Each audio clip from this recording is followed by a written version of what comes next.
Hi and welcome to the Laser Skin and Vein Clinic. We're here today to talk about dermal fillers, how they can be used to restore, enhance and rejuvenate volume loss that has occurred with age. Were you happy to answer a few questions for us today, Jodie? Certainly. Great.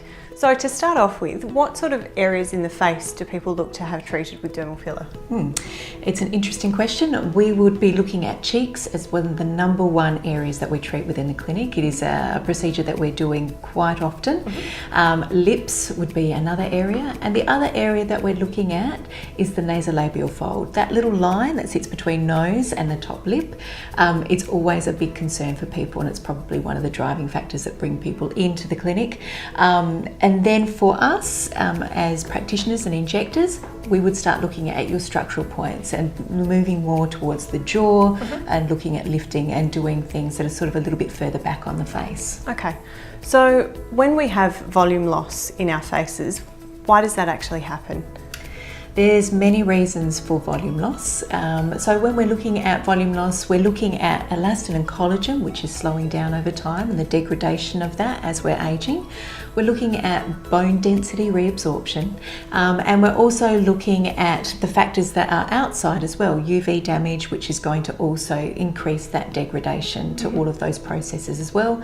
And as we age, we lose the elasticity in our skin as well, so we will notice all those things. Okay. When we're thinking about dermal fillers, can you explain what is actually in a dermal filler? So dermal fillers are primarily made of hyaluronic acid and sugar protein, and they mimic what we produce naturally. So when we're looking at a hyaluronic acid filler, we're actually looking at a product that is very close to what we're producing, and so therefore we don't see a great deal of reactions to the products because it just links so beautifully with what we produce naturally. Okay. What kind of downtime should people expect when they come in for their dermal filler? It's a good question. So the actual results from a dermal filler are instantaneous. So you will see them straight away, but we are using sharp objects to get that filler into the place that we need to. So bruising would be one of the major complications that you would see, and some swelling as well. So the area will take, a good maybe 1 to 2 weeks to settle down fully, but you would only have a downtime of maybe a couple of days. Okay. And when a client is looking for a new practitioner, or they're new to dermal fillers and they're looking for a new clinic, what sort of things do you recommend that they would look for? You're looking for somewhere that is very well backed with a medical backing. So if there is any adverse reactions or any contraindications that happen with the procedure, that you know that you're in safe hands and that you'll be looked after well.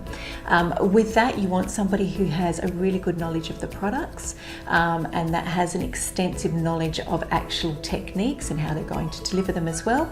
And this is where art meets science. So we actually need someone with a really good artistic eye as well, somebody who can see what the end product is going to be, and just that placement as well. So good sound knowledge of your practitioner, and you want a reputable and reliable place to go to. Brilliant. Thank you so much for answering those questions for us, Jodie, and stay tuned, we've got some more videos to follow.